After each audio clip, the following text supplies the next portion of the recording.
Otro conjunto numérico, dentro de este gran capítulo conjunto numérico, es el conjunto de los números cardinales.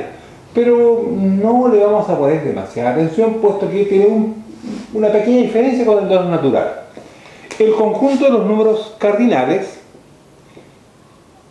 que pone el nombre, ¿verdad? Números cardinales. Los números cardinales suelen designarse con la misma letra N de los naturales, pero con un 0 aquí abajito. Puesto que la única diferencia con el conjunto de los números naturales es que son todos los naturales unidos con el elemento 0. Eso significa entonces que si quisiéramos anotar el detalle completo de todos los elementos constituyentes de este conjunto, tendríamos que empezar desde el 0, ¿se fijan? Esa es la diferencia con el conjunto de los números naturales. Y de hecho, para poder establecer las operaciones que es posible desarrollar en este conjunto, bastará con recordar las que tienen que ver o las que deben conocerse en el conjunto de los números naturales. Para ello habíamos anotado que era la adición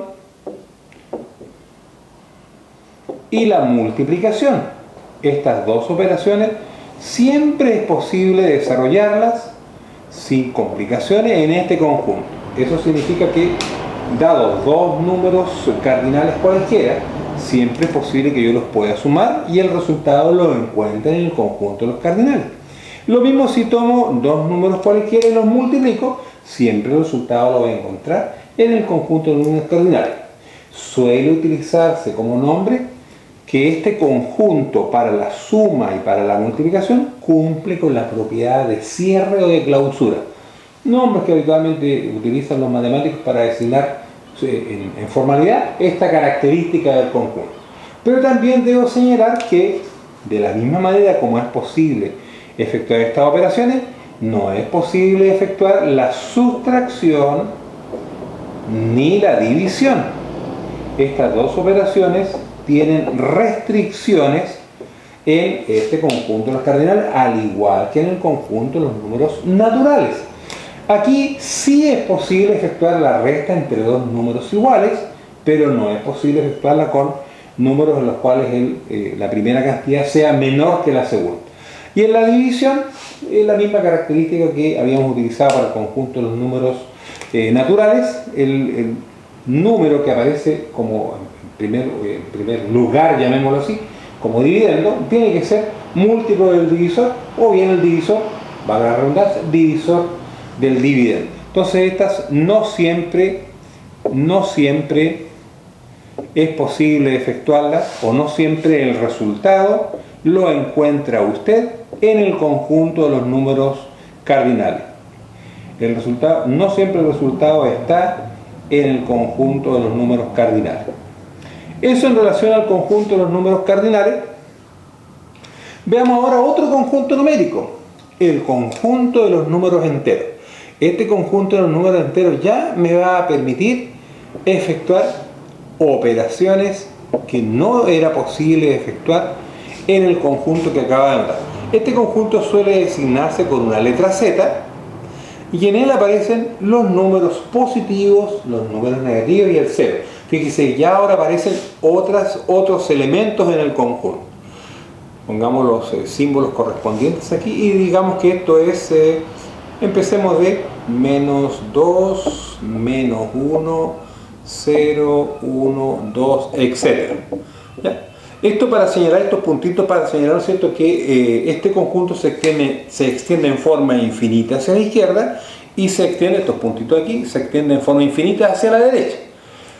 Discrepando obviamente, ¿no es cierto?, de la presentación de los dos conjuntos anteriores, puesto que el de los naturales tiene un primer elemento y este no lo tiene. El conjunto natural y los cardinales son infinitos, este también es infinito. No es que uno sea más grande que el otro, ambos tienen extensiones infinitas de números. La variedad pudiéramos entrar a discutir. Bueno, ¿qué propiedades es posible efectuar en este conjunto? Como este conjunto viene a ser como las veces de una ampliación de los otros dos, amigas, amigos, habitualmente los conjuntos numéricos suelen irse creando debido a las distintas necesidades que van surgiendo. hay una operación que de repente no se puede hacer, entonces se amplía el conjunto para poder absorber esa idea. Hay otra operación que no es posible, entonces se acomodan de alguna manera los elementos para poder que sí sea factible hacerla. Algo así ocurre aquí. La adición no es ningún problema efectuarla aquí. La multiplicación, ningún problema efectuarla en este conjunto. Fíjese que hablamos solamente de poder efectuar nuevas operaciones. La diferencia, la sustracción o la resta también es posible efectuarla aquí, fíjese. Entonces agregamos una tercera operación, ¿no es cierto?, que es factible efectuar en el conjunto de los números enteros, cosa que no podías en los otros conjuntos, puesto que solamente podíamos sumar y multiplicar. Bueno, veámonos con un ejemplo aquí para la diferencia. Si yo, por ejemplo, anoto 2 menos 11, el resultado no era posible efectuarlo en el conjunto de los naturales, puesto que el resultado es menos 9. Tengo 2 y debo 11, estoy debiendo 11, voy a abonar 2 a la deuda. Obviamente que la deuda me sigue, más chiquitita nomás, 2 unidades menos que la deuda original. De la misma manera, ¿no es cierto?, que este resultado menos 9 es posible encontrarlo, también es factible, ¿no es cierto?, efectuar un desarrollo de esta otra manera. ¿Ve? El resultado aquí, que es positivo, también es posible encontrarlo dentro del conjunto de los números enteros. Bueno, observemos entonces que para este tipo de presentación de este conjunto, que ha surgido de la necesidad de ampliar los conjuntos naturales y cardinales para efectuar una operación como la sustracción, nos viene de perilla aquí, puesto que sí es posible efectuar esta operación. Bueno, ¿y qué pasa con la división? Lamentablemente, fíjense, la división sigue dando rezagada aquí, puesto que no es posible efectuar operaciones de división y asegurarnos, ¿no es cierto?, de que el resultado quede en el conjunto del número entero. Debemos establecer, eso sí, la misma restricción para los ejercicios anteriores. Por ejemplo, si establezco una división entre, por ejemplo, el número 15 negativo y el número 3 positivo, yo efectúo la división como todas las divisiones que conocemos. 15 dividido por 3, 5, y aplico la regla de los signos de la multiplicación, que es la misma que para la división. Menos dividido por más, o menos por más, da menos. ¿Ve? El resultado aquí no es ningún problema, está dentro del conjunto. Lo mismo si yo ubico un número que sea positivo y lo divido por un número negativo, y del cual yo sepa que el resultado es conocido.